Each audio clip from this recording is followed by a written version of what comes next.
मुझे कुछ पता नहीं था बिजनेस का। मैंने कभी अपने फादर के बिजनेस में भी कभी इंटरेस्ट नहीं लिया था। मैं जाके बैठता था, अखबार पढ़ता था, चाय पी के दुकान से चला आता था। मुझे याद है एक बार रवि चोपड़ा से मेरी बात चल रही थी और बातों बातों में उसके मुंह से निकला, मुकेश तुम्हारी सबसे बड़ी गलती ये है कि तुम प्रोड्यूसर क्यों बन गए। हाँ मुकेश सर, काफ़ी सालों से मैं आपकी मूवीज़ और सीरियल्स देख रहा हूँ। मैंने बचपन में भी देखे हैं और आपके महाभारत के एपिसोड्स और ये सब भी देखे मैंने, क्योंकि महाभारत से आप फेमस हुए थे। तब जैसे रिसर्च होती है तो जब आपकी वो मूवीज़ आई या हमने दोबारा देखनी शुरू करी, और आज भी टीवी पे हर दूसरे तीसरे दिन आपकी कोई ना कोई मूवी ज़रूर आती है। यलगार जैसी मूवीज़ आपने करी, मतलब एंडलेस मूवीज़ हैं जो आपने हमारे देश को दी। उसमें आपकी आवाज़, आपका किरदार एक अलग ही होता था। आपने अक्षय कुमार जैसे बड़े कलाकारों के साथ, आपने दिलीप कुमार जैसे कलाकारों के साथ रोल निभाया है और आपके पास एक ज़बरदस्त एक्सपीरियंस था। आप एक अपना वर्चस्व कायम कर गए थे। मुकेश जी, ऐसा क्या हुआ? ऐसा क्या आपके दिमाग में आया या आपने ऐसा क्या सोचा कि आप पैसे ज़्यादा कमाना चाहते थे, आप बहुत बड़े प्रोड्यूसर बनना चाहते थे कि आपने मूवीज़ को छोड़कर आप प्रोडक्शन हाउस के अंदर आ गए और अल्टीमेटली आप शक्तिमान जैसा सीरियल, आर्यमान जैसा सीरियल लेके इस दुनिया के लिए आए जो आज यादगार है और हमारे देश को आपने पहला सुपर हीरो दिया। वो क्या मनोदिशा थी जिस वजह से आपको एक प्लेटफॉर्म को चेंज करना पड़ा? क्या वो कोई प्रेशर था या वो आपका अपना कोई सोच थी? ये एक ऐसा लाइफ का प्रोसेस है जो लोगों की स्टेज में कई बार आता है। कुछ लोग चेंज कर जा पाते हैं, कुछ लोग नहीं कर पाते, कुछ लोग किसी रोल में ही डिपिक्ट होके रह जाते हैं। मेरे को ऐसा महसूस होता है कि आपकी ये जानकारी मेरे लिए और लोगों के लिए बहुत ही महत्वपूर्ण होगी, जो लाइफ के कभी कभार एक ऐसे मोड़ पे पहुंच जाते हैं जहाँ पे डिसीजन लेना बहुत टफ हो जाता है कि मेरे लिए सही क्या है, गलत क्या है, क्योंकि भविष्य तो किसी ने नहीं देखा। बट चलना तो पड़ेगा ही। रास्ते दो हैं और मैं किस पे चलता हूँ वही मेरा भाग्य निर्भर करता है।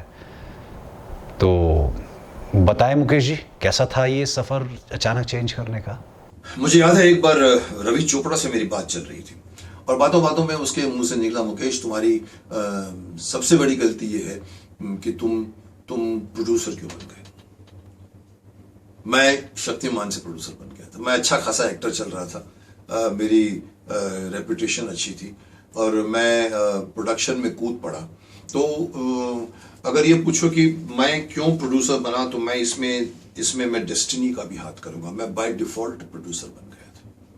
मैं प्रोड्यूसर नहीं बनना चाहता था और अल्टीमेटली कुछ ऐसा बात बनी कि मुझे प्रोड्यूसर बनना पड़ा।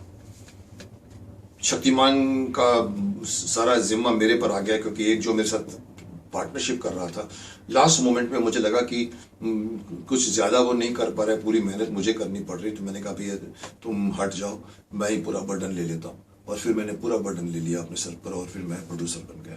अदरवाइज पहले ये दिमाग में था कि सारा प्रोडक्शन वो संभालेगा और मैं जो है अपना एक्टिंग करता रहूंगा।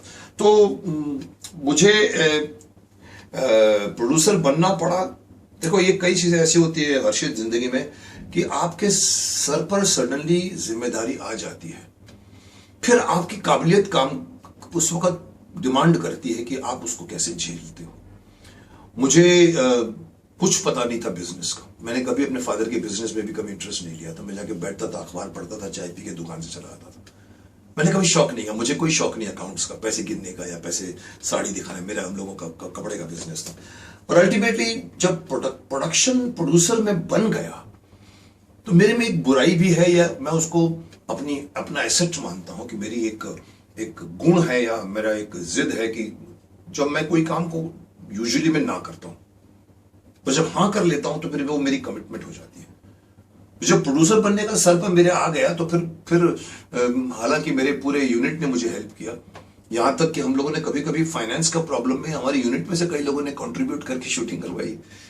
पर करते करते करते धीरे धीरे मैंने संभाल लिया। भीष्म इंटरनेशनल इतना बड़ा बन गया कि मैंने भीष्म इंटरनेशनल जो मैंने बनाया था भीष्मा के नाम पे, शक्तिमान बनाया, शक्तिमान के बाद मैंने आर्यमान बनाया, सौदेला बनाया।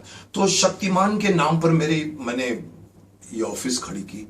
तो सर पर बोझ आया, जिम्मेदारी आई, मैं एक्टर से प्रोड्यूसर बन गया। हालांकि मेरा नुकसान ये भी हुआ कि कई प्रोडक्शन हाउसेस ये सोचते हैं कि मुकेश खन्ना तो शक्तिमान बन गया है, मुकेश खन्ना तो प्रोड्यूसर बन गया है, उसके पास टाइम होगा हमको देने का, तो कई लोग मुझे अप्रोच भी नहीं करते। ये शशि कपूर जी के साथ में भी हुआ था। मेरे सेक्रेटरी उनके सेक्रेटरी सेम हुआ करते थे, और उन्होंने भी कहा कि मुकेश जी, जब से शशि जी खुद प्रोड्यूसर बन गए तो कई प्रोड्यूसर कतराने लगे उनको लेने के लिए। मैंने कहा ये साइकोलॉजी है, वो प्रोड्यूसर सोचता है यार वो डेटे मेरे को देगा या अपने प्रोडक्शन को देगा। शायद मेरे को ये नुकसान हुआ होगा, पर मैंने कभी फिक्र नहीं की। मैंने कहा जिसको लेना है ले, जिसको नहीं लेना है घर बैठे। मैं कभी किसी ऑफिस में नहीं जाता, मैंने पहले भी कहा था। तो अल्टीमेटली अगर तुम पूछो कि अच्छा खासा मेरा एक एक्टिंग का दुकान मैंने खोल के रखी थी और मुझे रोल्स मिलने वाले थे, मिल भी रहे थे, लोगों की अप्रिशिएशन भी था, तो क्यों मैं प्रोड्यूसर बन गया? तो प्रोड्यूसर मैं इसलिए बन गया कि मुझे जैसे मैं कहता हूँ कि डेस्टिनी में लिखा था कि मुझे आयुष्मान भव कहना लिखा था, तो मेरी पहली फिल्म खूनी नरेंद्र बेदी वाली नहीं चली, मतलब रिलीज ही नहीं हुई, शायद इसीलिए कि मुझे भीष्म पितामह बनना लिखा था।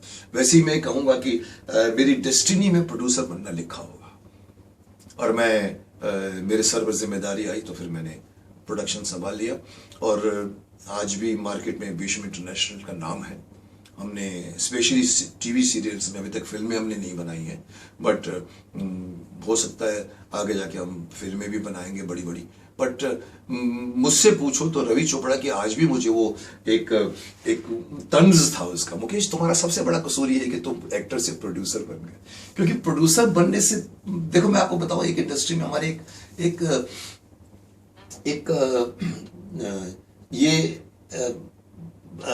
काफी लोगों के एग्जाम्पल्स है कि जो भी एक्टर जब तक एक्टर रहता है शांत रहता है, एंजॉय करता है लाइफ, आना है, शूट करना है, पैकअप के बाद भागना है। जब वो प्रोड्यूसर बनता है तो उसको तब मालूम पड़ता है, उसको आटे चने का दाल का भाव मालूम पड़ता है उसको, क्योंकि उसको डेटे लेनी होती है। वही सब एक्टर जो उसके साथ एक्टर बन के काम करते थे, सडनली वो प्रोड्यूसर बनता तो वो लोग भी उसके साथ उसको एज ए प्रोड्यूसर ट्रीट करते, तो फिर फोन करने पड़ते यार तुमको डेट देनी है, कोई डेट देता नहीं है। तो वो सारे के सारे जो लफड़े होते हैं ऐसे प्रोड्यूसर के, एक्टर पे आते हैं। ऐसे कई एक्टर जो है प्रोड्यूसर बनने के बाद में हिल गए। मालिक की दया से मैं नहीं हिला, क्योंकि मालिक भगवान मुझे चाहता था कि मैं ये कर्म भी करूं, तो मैंने ये कर्म किया। मुझे कोई अफसोस नहीं है। हाँ, अगर मुझसे अगर पूछा जाता तो मैं शायद प्रोड्यूसर बनना पसंद नहीं करता, मुझे प्रोडक्शन नहीं करनी थी, लेकिन अल्टीमेटली करनी पड़ी। और वो भी एक नहीं, छोटी सी सीरियल से नहीं, बहुत बड़ी सीरियल शक्तिमान का प्रोड्यूसर बना दिया मेरे को। जो कि मेरा डायरेक्टर भी कहा करता था, मुकेश ये सीरियल को तो 3rd 4th कहानी होनी चाहिए, पहले प्रोडक्शन में ही बहुत बड़ी है, इसका बहुत खर्चा होगा। अब मैं पंगा ले चुका था, मैंने कहा चलने दे, कोई बात नहीं, चलते देखते हैं क्या क्या प्रॉब्लम होती है। और धीरे धीरे शक्तिमान कहाँ से कहाँ पहुंच गया, और आज लोग मुझे शक्तिमान के नाम से जानते हैं, भीष्म पितामह के भी नाम से जानते हैं।